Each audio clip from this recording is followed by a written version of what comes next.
অর্থনীতির সামনে যখন পাহাড় সমান চ্যালেঞ্জ, তখন 2034 সালের মধ্যে দেশকে $1 ট্রিলিয়ন অর্থনীতিতে রূপান্তরের স্বপ্ন দেখছে সরকার।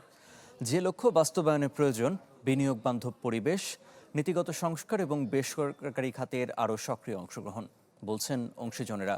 যা উঠে আসে জাতীয় বাজেট 2026-27 বাস্তবায়নের রূপরেখা নির্ধারণে ডিএফআই আয়োজিত গোলটেবিল বৈঠকে। দেলোয়ার দোলনের প্রতিবেদন। নগদ নিয়ে এলো হার না মানা হার অফার। সর্বনিম্ন 10,000 টাকা রেমিটেন্স নগদে পাঠালে থাকছে স্বর্ণের হার জেতার সুযোগ। রাজস্ব আয়ে বড় ঘাটতি, ব্যাংক ঋণের উপর রেকর্ড নির্ভরতা, আইএমএফের ঋণের কিস্তি নিয়ে অনিশ্চয়তা এবং বৈদেশিক মুদ্রার চাপ, সব মিলিয়ে সরকার এখন কঠিন আর্থিক অবস্থার মুখোমুখি। এমন পরিস্থিতিতেও 2034 সালের মধ্যে বাংলাদেশকে $1 ট্রিলিয়ন অর্থনীতিতে রূপান্তরের লক্ষ্য নিয়ে এগোতে চায় সরকার। জাতীয় বাজেট 2026-27 বাস্তবায়নের রূপরেখা নির্ধারণে ঢাকা ফোরাম ইনিশিয়েটিভ ডিএফআই এর এই বিশেষ গোলটেবিল বৈঠক। এতে দেশের অর্থনৈতিক অগ্রাধিকার, বিনিয়োগ পরিবেশ এবং ভবিষ্যৎ প্রবৃদ্ধির দিক নির্দেশনা নিয়ে মতামত তুলে ধরেন ব্যবসা সংশ্লিষ্টরা। Actually work tirelessly behind these documents, and in fact these are the policies that eventually we expect to see manifestation of these policies in the budget to come. If a commission talks like that, then we get very frustrated actually. So we need to come out of these things. Please help us. Banking sector needs help badly.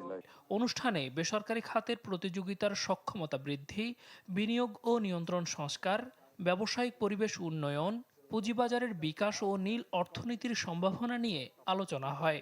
আলোচকরা বলেন, নতুন প্রজন্মের উদ্যোক্তাদের সঙ্গে নীতি নির্ধারকদের আরও শক্তিশালী সম্পৃক্ততা ও পারস্পরিক আস্থা গড়ে তোলা জরুরি।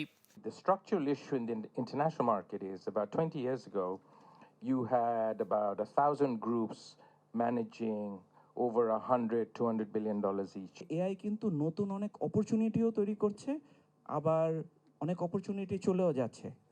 সরকার অংশগ্রহণমূলক ও অংশীদারিত্ব ভিত্তিক শাসন ব্যবস্থা গড়ে তুলতে প্রতিশ্রুতিবদ্ধ জানিয়ে অর্থ ও পরিকল্পনা মন্ত্রী আমির খসরু মাহমুদ চৌধুরী বলেন, যেখানে দেশের আর্থিক ভবিষ্যৎ নির্ধারণে সক্রিয় ভূমিকা পালন করবে উদ্যোক্তা, উদ্ভাবক ও বেসরকারি খাত, including NBR and national ID, the one card, one citizen, one card, one wallet. So that will contain everything, including your family tree, your business, your trips, your income tax and whatnot. That will have everything. আলোচনায় frugal innovation, সৃজনশীল অর্থনীতি, কৃত্রিম বুদ্ধিমত্তার মতো খাতকে দীর্ঘমেয়াদী জাতীয় প্রতিযোগিতার সক্ষমতা ও অর্থনৈতিক প্রবৃদ্ধির গুরুত্বপূর্ণ চালিকা শক্তি হিসেবে তুলে ধরা হয়। দেলোয়ার দোলন, চ্যানেল 24, ঢাকা।